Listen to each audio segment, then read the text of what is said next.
राजापुर नाम के एक गांव में सुरेश नाम का एक आदमी अपनी पत्नी शमा के साथ रहता था। वह किसान, दयालु और बहुत मेहनती था। अगर उसे कभी कोई घायल या छोड़ दिया गया जानवर मिलता तो वह उसे अपने घर ले आता और फिर उसकी उचित देखभाल करता है। वह और उसकी पत्नी उसकी देखभाल और मदद करते थे। धार्मिक भी था। एक छोटे से जमीन के टुकड़े के अलावा उनके पास कुछ भी नहीं था। वे अपने खेत के पास एक छोटी लकड़ी की झोपड़ी में रहते थे। सुरेश ने खुद ही सभी खेती की। एक दिन उसकी पत्नी शमा ने उससे कहा, सुनो, मैं तुमसे कुछ कहना चाहती हूँ। तुम बहुत मेहनत करते हो और थक जाते हो। मैं सोच रही थी, क्यों न हम एक जोड़ा बैल खरीदे? शमा, हमारे पास उस तरह का पैसा नहीं है। स्थिति समझो। मैं कई दिनों से सब्जियां बेच रही हूं और थोड़ा पैसा बचाया है। क्या हम इससे बैल नहीं खरीद सकते? शमा ने पैसे सुरेश को दिए। यह लो।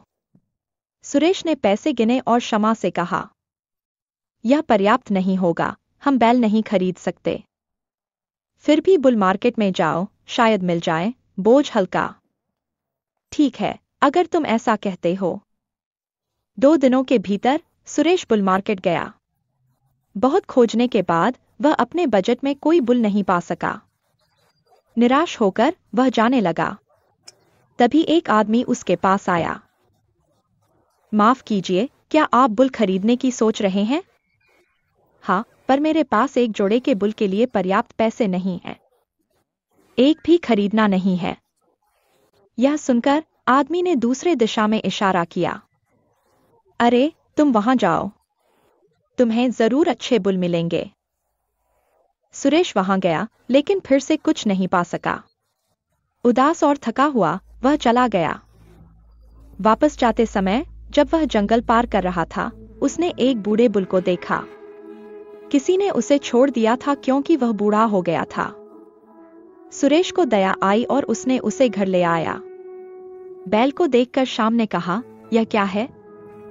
तुमने सिर्फ एक बैल लाया है और वह भी बूढ़ा है, जो काम भी नहीं कर सकता। ओ शाम, हमारे पास बैल खरीदने पैसे नहीं थे, पर मुझे सड़क पर बूढ़ा बैल मिला। किसी ने उसे छोड़ दिया था, मुझे नहीं पता क्यों, लेकिन मुझे लगा कि उसे घर लाकर देखभाल करनी चाहिए। आशा है तुम ठीक हो। जैसे कि तुमने दुनिया के सभी जानवरों की देखभाल की जिम्मेदारी ले ली है। मैं कृषि के कामों के लिए बैल खरीदने का सोच रहा था और तुम तो बस छोड़े हुए बैल ही घर लाते हो। सुरेश ने प्रेमपूर्वक बैल को थपथपाया और उत्तर दिया, अगर वह शाम को बूढ़ा है तो क्या फर्क? जानवर बेबस हैं, वही खाते हैं जो हम देते। वे दर्द व्यक्त नहीं कर सकते और तुम्हें उनके लिए अतिरिक्त खाना पकाना नहीं पड़ेगा।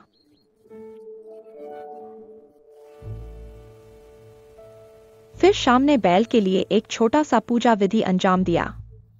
यह देखकर सुरेश ने कहा, आप मुझे इसे लाने के लिए डांटते थे, अब इसकी पूजा करते हैं। धन्यवाद।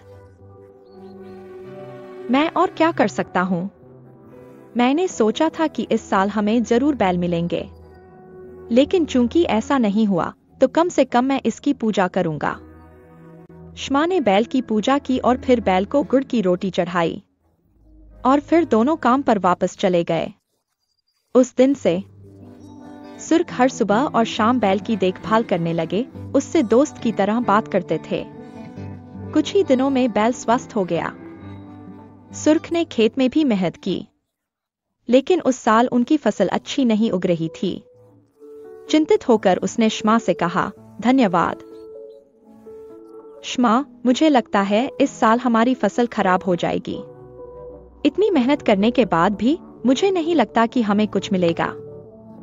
उदास मत हो, भगवान पर भरोसा रखो, उसने बेहतर सोचा होगा। देबुल उनकी बातचीत सुन रहा था।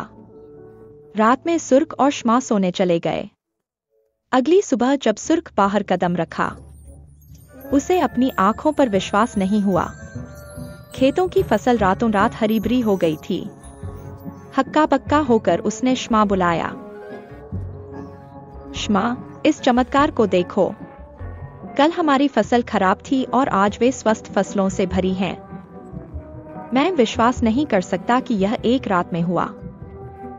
अचानक सुरेश ने बैल से आ रही आवाज सुनी।